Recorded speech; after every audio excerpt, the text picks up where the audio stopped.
Dawn of War II, Chaos Rising campaign. It is the 41st millennium. In the grim dark future, there is only war. The sudden re-emergence of the planet Aurelia from a decade-long warp anomaly triggered a critical operational crisis for the Blood Ravens chapter of Space Marines. 1 year after the Tyranid War, the Blood Ravens responded to a distress signal from the long-lost ice world of Aurelia, their chapter's ancient homeworld. The Force commander and his squad landed on the frozen Argent Glacier, expecting to rescue fellow Space Marines, but they quickly discovered that local Imperial Guard forces had turned hostile. As the scattered Blood Ravens reunited, they fought through traitorous soldiers and uncovered evidence of a coordinated rebellion. The distress signal proved to be a trap, and the enemy worked to conceal its true purpose. After destroying a communications center used by the traitors and surviving a desperate defense against waves of attackers, the Blood Ravens were extracted. The mission ended with growing suspicion that chaos corruption had spread throughout the sector, and that a much larger conspiracy threatened both Aurelia and the Blood Ravens chapter itself. After investigating the uprising on Aurelia, the Blood Ravens answered a distress call from Imperial forces on Meridian. Upon arrival, they discovered that Eldar warriors had launched an attack near an ancient webway gate. Although the mission ended in victory, the Eldar's cryptic messages suggested that the sector faced a threat far more serious than a simple rebellion, setting the stage for the deeper mystery and chaos corruption that would unfold throughout the campaign. Despite these warnings, the two sides remained locked in conflict. The Blood Ravens fought through Eldar positions, destroyed key defenses, and secured the area for the Imperium. Believing the Eldar threatened Imperial interests, the Force commander led his squad into battle to repel them. As the fighting intensified, the Eldar attempted to warn the Blood Ravens that a greater danger was emerging and that their actions were meant to contain it. The Space Marines traveled to Meridian to defend Angel Forge, one of the planet's most vital industrial complexes, after reports of a large-scale uprising and invasion. Upon arrival, they found the facility in chaos, with Orc looters rampaging through the manufactorums while insurgent rebel forces fought to seize control of the Forge world's infrastructure. As they pushed deeper into the complex, the Space Marines also encountered Chaos Space Marines, revealing that the conflict was far more than a simple rebellion or Orc incursion. Fighting through brutal engagements against Orcs, rebel militia, and the forces of Chaos, the Space Marines advanced across heavily damaged industrial zones while working alongside remaining loyal Imperial defenders. They systematically reclaimed key positions and broke the enemy assault on the Forge. After intense combat, they secured Angel Gate and eliminated the major enemy presence threatening the facility. Although Angel Forge was successfully defended, the appearance of Chaos Space Marines confirmed that a far darker power was influencing the sector-wide unrest, escalating the conflict beyond the local uprising into a broader war for control of Meridian and its strategic assets. The Space Marines deployed to Aurelia, a frozen world of endless ice fields and violent snowstorms. Intelligence reports indicated that Captain Diomedes and elements of the Blood Ravens' 5th Company had become trapped while pursuing enemy forces. What began as a rescue operation quickly devolved into a high-risk combat mission. Loyalist Space Marines were locked in combat with Chaos Space Marines of the Black Legion and corrupted Imperial Guard troops.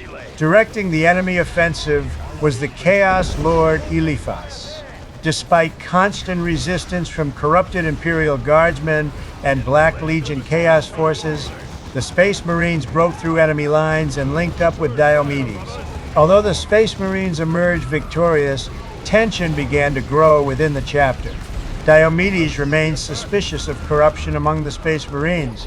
Meanwhile, Eliphas and the forces of Chaos continued to tighten their grip on Aurelia. Their temple burns and falls.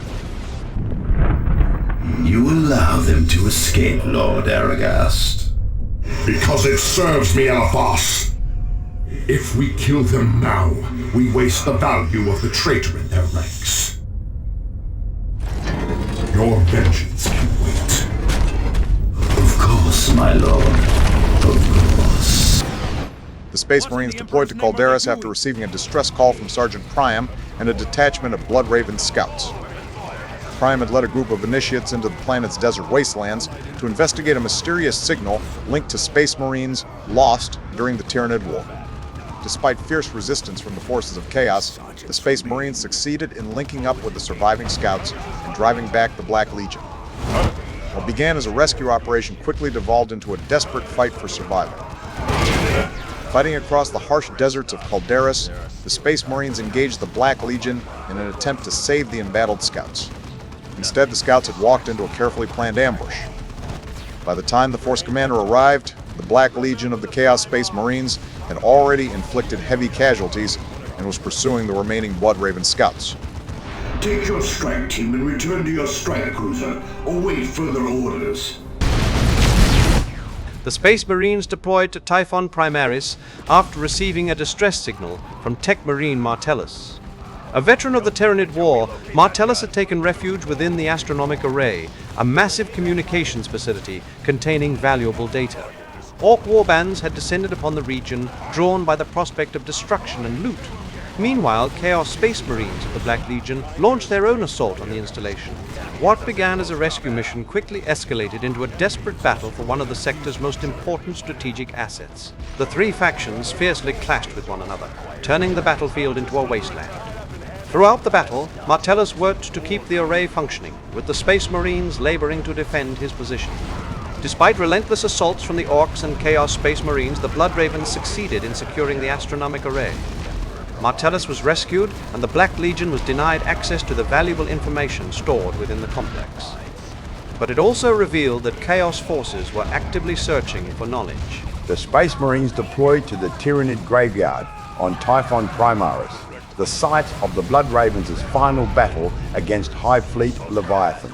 In the months following the Tyranid invasion, ancient ruins had emerged from beneath the devastated landscape. Those ruins had attracted the attention of the Eldar, who assembled a powerful war host to secure the area. The Space Marines viewed the Eldar presence as a direct threat and violation of their sovereign territory. Upon arrival, they encountered large Eldar formations supported by Graf tanks, Wraith Lords, and powerful Psykers. The campaign intensified as the Space Marines advanced through a series of fortified Eldar positions across the shattered battlefield. Directing the Eldar forces was an avatar of Kaini, the living embodiment of the Eldar war god known as the Bloody-Handed God. After a prolonged engagement, the Space Marines destroyed the ancient war construct and scattered the remaining Eldar forces. Control of the Tyranid graveyard remained in Imperial hands. Tactical squad! Yes, die, Xenos filth! Battles like this are good for the soul. The Space Marines boarded the Judgment of Carrion, an ancient space hulk that drifted periodically into the Aurelia sector. Deep within the derelict lay an ancient logic engine, one believed to contain information critical to the Bloodravens' investigation. However, the vault housing the machine could only be opened using activation rights stored on data slates scattered throughout the hulk. The operation required the Space Marines to advance through the derelict vessel while searching for the missing data slates. The Judgment of Carrion was infested with hostile forces, including Tyranid organisms, Xenos scavengers, and daemonic entities drawn to the Hulk's lingering warp energies. Fighting occurred in confined corridors and ruined compartments where ambushes could emerge without warning. As the search continued, the Space Marines recovered the required data slates and unlocked the sealed vault containing the logic engine. The final stages of the mission brought them into direct conflict with a powerful Hive Tyrant guarding the approach to the chamber. After defeating the Tyranid leader, the Space Marines secured the logic engine and extracted the information it contained.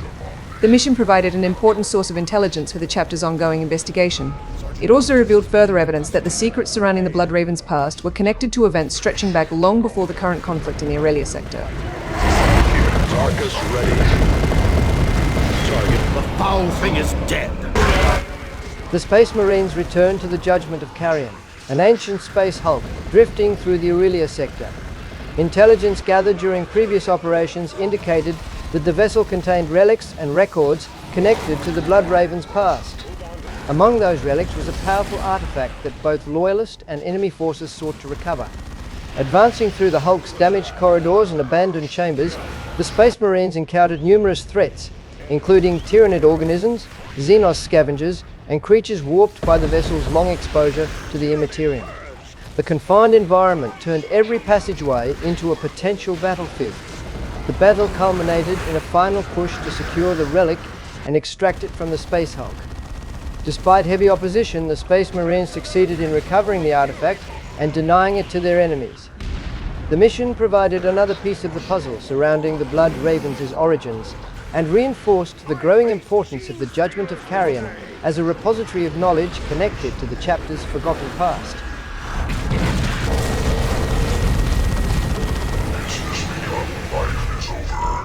We have the gene seed samples, Commander. The Space Marines deployed to Meridian after Chaos forces launched a major assault on the sector capital. Black Legion Chaos Space Marines, supported by corrupted Imperial Guard units and cultist forces, attacked key military and government districts throughout the city.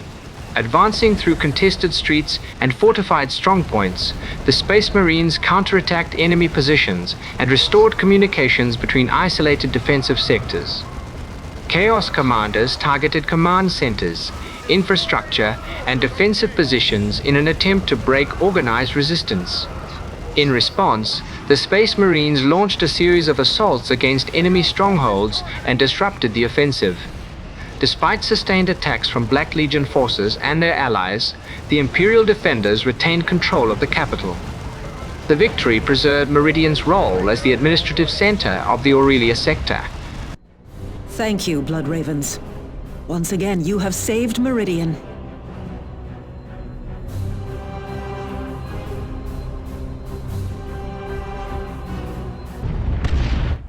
The Space Marines deployed to the Minos Iceworks on Aurelia after receiving a direct challenge from Aragast the Pillager, a Chaos Lord of the Black Legion. Seeking to demonstrate the strength of Chaos, Aragast established his forces within the frozen industrial ruins. Aragast demanded that the Blood Ravens face him in combat. The Force Commander responded by leading a strike force into the Iceworks, advancing through blizzards, ruined facilities, and heavily defended positions. The Space Marines fought Black Legion forces and corrupted followers. The operation also brought them into conflict with armored vehicles guarding the approach. Several times during the mission, Aragast appeared on the battlefield only to withdraw deeper into the complex, forcing the Space Marines to continue their pursuit. Each engagement weakened Aragast's defenses and brought the Space Marines closer to their objective. The campaign culminated in a final confrontation with Aragast. After a prolonged battle, the Chaos Lord was defeated. Aragast had been betrayed by his subordinate Eliphas, who decided not to teleport his master out of danger and left him isolated and vulnerable. His death removed a major Black Legion commander from the war and dealt a significant blow to Chaos operations on Aurelia. The Space Marines deployed to Firebase Argus on Calderis after evidence pointed toward a traitor within the Blood Ravens chapter. To identify the source of the corruption, the Force Commander was tasked with obtaining the transmission codes used by Captain Diomedes and the chapter Honor Guard. The only way to acquire those codes was to infiltrate the Blood Raven stronghold and destroy its command center. The mission placed the Space Marines in direct opposition to their own chapter brothers. To avoid unnecessary bloodshed, the strike force relied on stealth, mobility, and precision strikes against field generators protecting the perimeter. As each defensive position fell, nearby defenders withdrew and reorganized, allowing the Space Marines to advance deeper into the installation. As the operation continued, the Force Commander encountered Apothecary Galen and a force of Chaos-corrupted Terminators operating within the firebase. The strike force pushed toward the Honor Guard stronghold at the center of the base. The mission culminated in a full assault on Diomedes' headquarters. The Space Marines destroyed the stronghold, thereby triggering the automated transmission needed to obtain the Honor Guard's security codes. Although the operation succeeded, the search for the traitor continued. The Space Marines deployed to the Argent Glacier on the planet Aurelia. They had discovered that the Blood Raven's traitor was Tarkus. He had fled to a fortified Black Legion stronghold to make his last stand. Corrupted by the influence of a demon weapon and convinced that he was acting for the good of the chapter, Tarkus betrayed his battle brothers and allied himself with the forces of Chaos. Black Legion patrols, demons, outposts, and fortified positions guarded the approach to the main base where the traitor Tarkus awaited them. The Space Marines tore through them all with an almost religious fervor fueled by revenge. The operation culminated in a final confrontation with Tarkus within the Chaos Space. Empowered by corruption, he proved far more dangerous than the loyal warrior he had once been. After a prolonged battle, the Space Marines terminated their former chapter brother with extreme prejudice. It was not lost on the Blood Ravens that destroying the traitor also meant the loss of one of their most revered heroes. The Space Marines deployed to Chapter Keep Selenon on Aurelia after learning that the demon Ulkar, the Great Unclean One, had manifested himself within the ruins of the ancient Blood Ravens fortress. Chapter Master Gabriel Angelos led a major assault to destroy the demon. The operation commenced with an armored spearhead force consisting of 2 veteran Predator tanks. With the enemy distracted by Angelos' feint attacks, the force commander had the strike force advance deeper into the heart of the fortress. Chaos Space Marines, Chaos Champions, and demonic forces all fell under the Space Marines' blades. The strike force terminated Elivas, who personally intervened to defend his unholy master. The battle culminated in a confrontation with Ulkar himself. After fighting through the greater demon's guards, the Space Marines defeated Ulkar and drove him back from whence he came. The victory marked the collapse of the Black Legion's invasion of Aurelia and the entire sector itself. The courage to stand against Kyrus and his fiendish masters. With those allies, we shall purge the rot in our chapter once and for all. When that day comes, we must all be ready. Let none find us wanting. By chapter and emperor, let none find us wanting.